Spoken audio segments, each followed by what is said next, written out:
Station 11 by Emily St. John Mandel. Part 3. I Prefer You with the Crown, Chapters 16 and 17. A transcript of an interview conducted by Francois Diallo, librarian of the town of New Petoskey, publisher and editor of the New Petoskey News, 26 years after Miranda and Arthur's last dinner party in Los Angeles, and 15 years after the Georgia flu. Francois Diallo, thank you for taking the time to speak with me today. Kirsten Raymond. My pleasure. What are you writing? Diallo. It's my own private shorthand. I made it up. Raymond. Is it faster? Diallo. Very much so. I can transcribe an interview in real time and then write it out later. Now, I appreciate you talking to me this afternoon. As I mentioned yesterday, I've just started a newspaper and I've been interviewing everyone who comes through New Petoskey. Ramon. I'm not sure I have much news to tell you. Diallo. If you were to talk about the other towns you've passed through, that would count as news to us. The world's become so local, hasn't it? We hear stories from traders, of course, but most people don't leave their towns anymore. I think my readers will be interested in hearing from people who've been to other places since the collapse. Ramon. Okay. Diallo. And more than that, well, publishing the newspaper has been an invigorating project, but then I thought, why stop with a newspaper? Why not create an oral history of this time we live in, and an oral history of the collapse? With your permission, I'll publish excerpts from this interview in the next edition, and I'll keep the entirety of the interview for my archives. Ramon. That's fine. It's an interesting project. I know you're supposed to be interviewing me, but could I ask you a question first? Diallo. Of course. Ramon. You've been a librarian for a long time. Diallo. Since you're 4. Ramon. Those comics I showed you just now with the space station, have you seen them before or others in the series? Diallo. Never. No, they're not part of any comic book series I've ever come across. You said someone gave them to you as a gift? Ramon. Arthur Leander gave them to me, that actor I told you about. Chapter 17. A year before the Georgia flu, Arthur and Clark met for dinner in London. Arthur was passing through town en route to Paris at a moment when Clark happened to be visiting his parents, and they agreed to meet for dinner in a corner of the city that Clark didn't know especially well. He set out early, but when he stepped out of the tube station, he had a vision of his phone lying where he'd left it on his parents' kitchen counter, a map application open on the screen. Clark liked to think that he knew London, but the truth was he'd spent most of his adult life in New York, secure within the confines of Manhattan's idiot-proof grid, and on this particular evening London's tangle of streets was inscrutable. The side street for which he was searching failed to materialize, and he found himself wandering, increasingly late, angry and embarrassed, retracing his footsteps and trying different turns. He hailed a cab when the rain began. Easiest £2 I ever made in me life, the cabbie said, when Clark told him the address.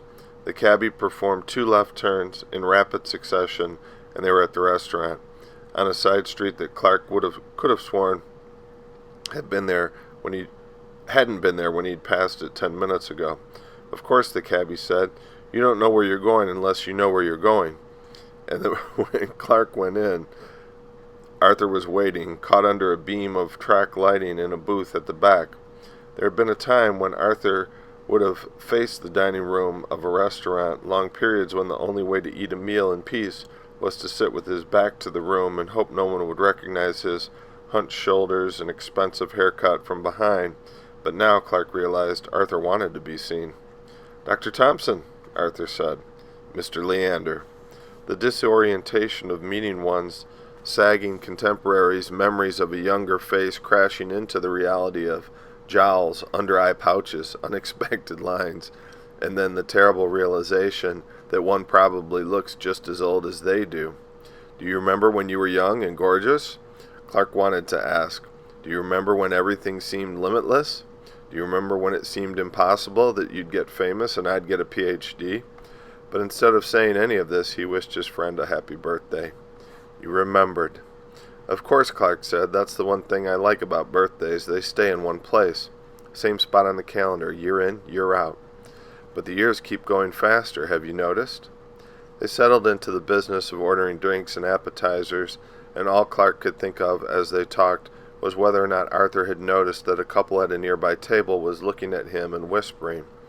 If Arthur had noticed, he seemed supremely unconcerned, but the attention put Clark on edge. "You're going to Paris tomorrow?" Clark asked somewhere between the first martini and the appetizers. "Visiting my son. Elizabeth's vacationing there with him this week. It's just been a bitch of a year, Clark." "I know," Clark said. "I'm sorry." Arthur's third wife had recently served him with divorce papers, and her predecessor had taken their son to Jerusalem. "Why Israel?" Arthur asked miserably. "That's the part I don't understand, of all places." "Wasn't she a history major in college? Maybe that's what she likes about it, all the history in the place." "I think I'll have the duck," Arthur said. And this was the last they spoke of Elizabeth, actually the last they spoke of anything of substance. "I've been indecently lucky," Arthur said later that night on his fourth martini. It was a line he'd been using a great deal lately. Clark wouldn't have been bothered by it if he hadn't seen Arthur use it on Entertainment Weekly a month or two earlier. The restaurant was one of those large, underlit places that seemed to recede into shadow at the periphery, and in the murky middle distance Clark saw a pinpoint of green light that meant someone was recording Arthur on a cell phone. Clark felt increasingly stiff. He was aware of the whispers that had sprung up, the glances from other tables. Arthur was talking about an endorsement deal of some kind, men's watches, his gestures loose. He was telling an animated story about his meeting with the watch executive, some kind of humorous misunderstanding in the boardroom. He was performing. Clark had thought he was meeting his oldest friend for dinner, but Arthur wasn't having dinner with a friend, Clark realized, so much as having dinner with an audience. He felt sick with disgust. When he left a short time later, he found himself wandering, even though by now he'd oriented himself and knew how to get back to the tube station. Cold rain, the sidewalk shining, the shh of car tires on the wet street, thinking of the terrible gulf of years between 18 and 50. Chapter 18. Diallo, I'll ask you more about Arthur Leander and the comics in a moment. Perhaps I could ask you a few questions about your life first. Raymond, you know me, Francois. We've been coming through this town for years. Diallo, yes, of course, but some of our readers might not know you or the symphony. I've been giving copies of the paper to traders, asking them to distribute it along their routes.